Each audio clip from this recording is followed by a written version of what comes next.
હવામાન ખાતાએ રાજ્યમાં 2 દિવસ માટે ઓરેન્જ એલર્ટ જાહેર કર્યું છે। ઓરેન્જ એલર્ટમાં તાપમાન 43 થી 45 ડિગ્રી સેલ્સિયસ વચ્ચે હોય છે। હાલ ગરમીનો પારો દિન પ્રતિદિન વધી રહ્યો છે। પારો 43 ડિગ્રીને પાર જાય એટલે હીટવેવ જાહેર કરાય છે। આથી ઓરેન્જ લેવલ કે હીટવેવ દરમિયાન ઘરની બહાર તડકામાં બહાર નીકળવું હિતાવહ નથી। વધતા જતા ગરમીના પ્રમાણ માટે પશ્ચિમ અને ઉત્તર ઝોનની દિશામાં ભેજવિહીન હવા જવાબદાર હોવાનું હવામાન વિભાગનું માનવું છે।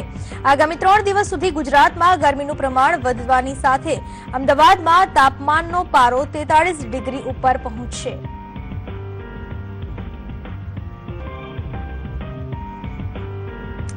રાજ્યભરમાં ગરમીનું તાપમાન વધારે જોવા મળી રહ્યું છે।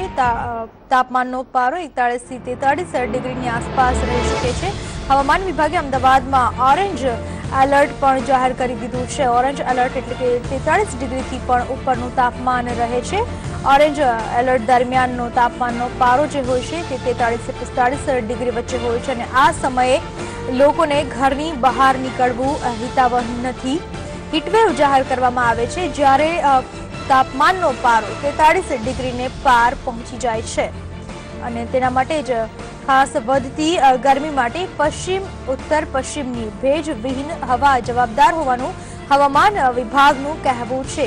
હાલ તો ઓરેન્જ એલર્ટ જાહેર કરવામાં આવ્યું છે અને સલાહ આપવામાં આવી છે કે લોકોએ કામ વગર તડકામાં ઘરની બહાર ના નીકળવું।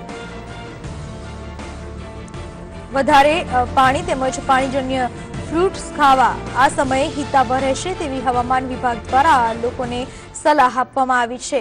તો સાથે સાથે અમદાવાદમાં ઓરેન્જ એલર્ટ જાહેર કરવામાં આવ્યું છે।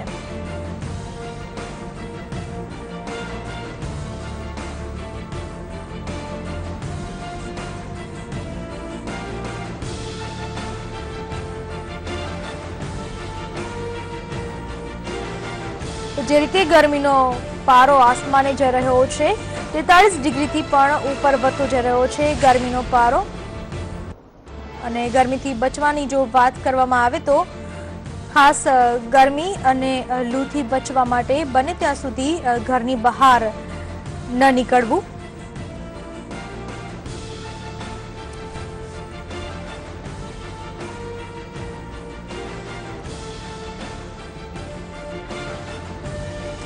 ડાયટ અને ભોજનમાં ખાસ ધ્યાન રાખવું જોઈએ।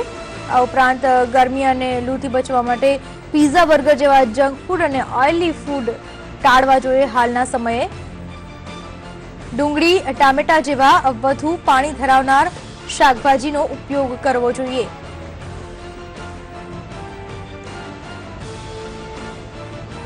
જેનાથી શરીરનું તાપમાન નીચું રાખી શકાય।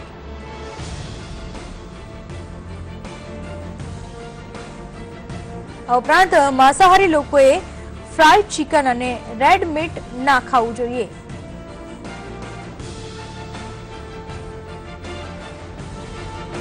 રોગ પ્રતિકારક શક્તિને વધારનાર ચીજવસ્તુઓનો ખાસ ઉપયોગ કરવો અને દરરોજ છાશ પીવાથી ડિહાઇડ્રેશનથી બચી શકાય છે।